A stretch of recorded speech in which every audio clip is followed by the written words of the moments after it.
Grand titre de ce journal, le nouveau plan de circulation dans les communes d'Abidjan, notamment les voies à sens unique.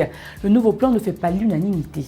L'incisive routier dans la ville continue, et ce malgré toutes les dispositions mises en place par le gouvernement ivoirien pour le combattre.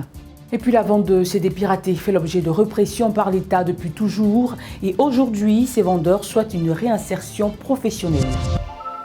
Ravi de vous retrouver sur UFC Africa TV. Bonsoir à tous et merci de nous rejoindre. Vous le savez, les embouteillages à Abidjan sont bien présents et pour lutter contre, le gouvernement a depuis quelques mois mis en place un nouveau plan de circulation dans les communes, dont les rues à sens unique. Ce qui n'est pas très apprécié de tous. Reportage de Nikouman. Nous sommes dans la commune de Makori. Un nouveau dispositif décore le paysage urbain. Ici, l'implantation de panneaux de sens unique sont visibles sur le boulevard du Gabon et à l'espace Henriette Konan Bédié. Un plan de circulation établi par l'autorité de mobilité urbaine pour résoudre l'épineux problème des embouteillages. Actuellement, avec le sens interdit, je pense que la circulation est un peu fluide. Voilà, c'est pas aussi mauvais que ça, quoi. Mais c'est une question de sensibilisation. Voilà, au début, ça nous fatiguait. Mais bon, comme ça fait au moins 2 mois, 3 mois, on a commencé à habiter aussi dessus un peu. Même son de cloche dans la commune de Trècheville, qui depuis un certain temps a vu ses voies être marquées par les mêmes inscriptions de panneaux à sens unique. Une situation dépréciée par les usagers. L'autorité, mais ils n'ont pas su faire le sens interdit parce qu'on rentre dans les avenues, il y a les enfants qui vont à l'école. Il y a des petits mosquées dans les rues qu'on bat. Il doit exiger que tous les monde vont à la grande mosquée d'avenue 8 et puis les mosquées sénégalaises, ils vont libérer les voies, nous on va passer. Le sens interdit, là, franchement, ça nous fatigue. Voilà, depuis que ça a commencé, là, vraiment, c'est pas où il faut passer avec les clients. Vraiment, si les autorités peuvent essayer d'arranger pour nous, pour qu'on puisse passer au moins la rue 12, là ça pourrait nous arranger. Ces interdictions engendrent souvent de nombreux bouchons à certains endroits par moment. Les usagers invitent donc les autorités à plus de sensibilisation. Ceux qui sont dans une autre commune, quand ils viennent comme ça, ils ne savent pas. Voilà, c'est ça qui crée plus de bouchons. Bon, au niveau de la ligne 11, par exemple, c'est bon. Mais quand tu vas sur le boulevard, essayer de rentrer vers le stop, là, c'est-à-dire là-bas, c'est trop la merde. Voilà, et puis il y a des pancartes, ils ont mis de 6h à 9h, ou bien de 9h à 18h, tout ça là, ça fait qu'il y a beaucoup de personnes qui ne sont pas informées. Donc c'est ça qui crée beaucoup d'embouteillages, quoi. Après Makori et Trècheville, le plan de circulation urbain est prévu s'étendre dans le Grand Abidjan. Un plan qui, selon les responsables, permettrait de réduire de façon considérable les embouteillages. D'accord ou pas, l'incisive routier dans le pays demeure tout de même, et ce, malgré toutes les dispositions prises par l'État pour le combattre. On fait le constat avec Yvan Réel.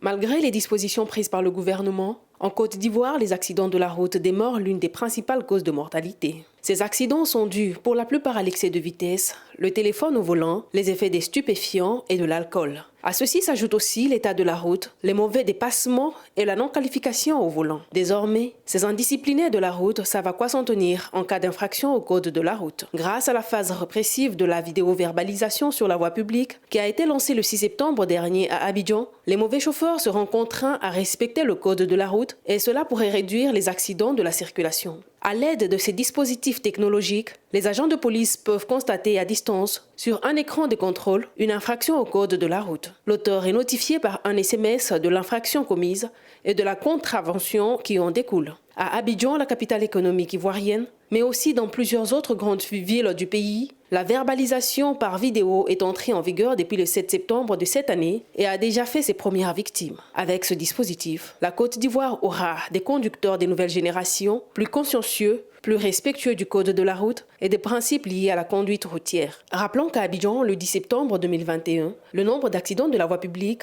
est passé de 1518 en juillet 2021 à 1377 en août 2021, soit une baisse de 9%. La lutte contre l'insécurité routière se poursuit afin que le taux de mortalité lié aux accidents de la route baisse considérablement sur l'étendue du territoire. Et quand il s'agira de répression, les vendeurs de CD piratés se sentiront aussi concernés. Leur activité est en effet poursuivie par l'État. À présent, ils souhaitent une réinsertion professionnelle. Image Christian Gokra, récit Nancy Touban. Des CD piratés, on en trouve dans pratiquement toutes les ruelles d'Abidjan. Le prix de vente du CD, 500 francs CFA. Un business pour ces jeunes qui essaient plus ou moins de joindre les deux bouts malgré les risques encourus. Il n'y a pas un boulot caser, non, c'est juste de débrouiller, avoir des fois à manger pour survivre. Nous maintient, mais c'est pas ça, c'est pas ce qu'on veut. Un homme là, quand tu mets un homme là, c'est aller de l'avant, c'est de se caser. Voilà. Mais dans ça, il y a eu à payer ma maison, mon eau, mon courant, et puis bon, ainsi de suite quoi. Bon, c'est pas parce que ça nous plaît. Voilà, c'est comme on dit, c'est la situation oblige.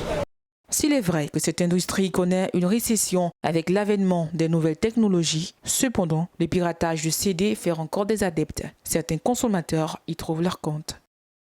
Moi, personnellement, c'est parce que avec nos chaînes, il y a des séries qu'on a envie de regarder, mais avec nos chaînes, on n'arrive pas à voir ces séries. Donc quand on vient aussi, qu'on va voir, compte tenu des moyens financiers, ici on nous fait ça un peu moins coûteux que dans les grandes surfaces. Voilà, et puis c'est bon. Bien qu'ils se montrent plus prudents, discrets et méfiants dans les rues, les vendeurs de CD piratés continuent d'opérer. Ces jeunes que nous retrouvons dans une ruelle de la commune de Yopougon disent vouloir tout plaquer au prix d'une réinsertion professionnelle. Moi-même, personnellement, il y a de la piraterie. Mon souhait, j'aimerais que l'État, il n'impose pas l'État, voilà. Mais j'exprime mon projet, mais c'est à l'État. J'aimerais que l'État puisse décaisser au moins une petite somme pour entreprendre. Des moyens financiers et matériels peuvent être mis à disposition pour encadrer ces jeunes à vendre des CD originaux. Un pari pour le moins audacieux quand on sait que ces jeunes baignent dans un total informel. Notre légende du football ivoirien, Didier Drogba, a été nommé ce lundi ambassadeur de bonne volonté de l'OMS pour le sport et la santé. En collaboration avec l'OMS, sa mission consistera à aider les jeunes dans le monde à atteindre un meilleur niveau de santé possible grâce à la promotion du sport. La contribution de l'État ivoirien pour offrir une meilleure santé à sa population a été cette fois de faire dépister plus d'une centaine de femmes tout le long de ce mois d'octobre rose, mois de lutte contre le cancer du sein. Notons que le dépistage a débuté depuis le 1er octobre et se poursuit jusqu'au 31 octobre 2021 au Centre national d'oncologie médicale et de radiothérapie Alassane Ouattara avec un total de 784 personnes dépistées.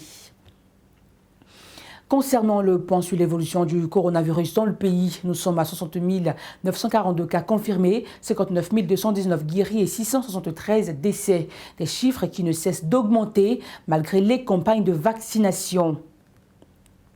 En parlant de vaccination, plus de 7 millions d'enfants en Côte d'Ivoire doivent se faire vacciner contre la rougeole, la rubéole et la poliomyélite. La campagne concerne les enfants de 9 mois à 5 ans et se fera du 15 au 21 octobre. Dans le domaine de l'éducation, c'est effectif, il n'est plus question de payer les frais d'examen dans les établissements. Désormais, ils sont payés en ligne sur le serveur de la Banque du Trésor public. Le ministère de l'Éducation nationale et de l'alphabétisation a mis en place une plateforme digitalisée et sécurisée d'encaissement et de paiement dénommée Trésor Pay. Ceci permettra la facilitation des transactions entre les parents d'élèves et le Trésor public. Terminons ce journal toujours dans l'éducation, mais avec une couleur sombre. Un instituteur de 34 ans a été retrouvé mort, noyé dans un puits du village de Boussoué le dimanche dernier. Un message d'adieu, une lettre retrouvée près du corps dans laquelle celui-ci avoue avoir enceinté l'une de ses élèves, laisserait croire à un suicide. Mais les enquêteurs de la gendarmerie poursuivent leurs investigations pour découvrir la nature du décès. Voilà qui marque la fin de cette édition. J'ai pris plaisir à vous la présenter. Elle vous a été proposée par l'ensemble de la rédaction. Je vous dis à très bientôt et merci de votre fidélité.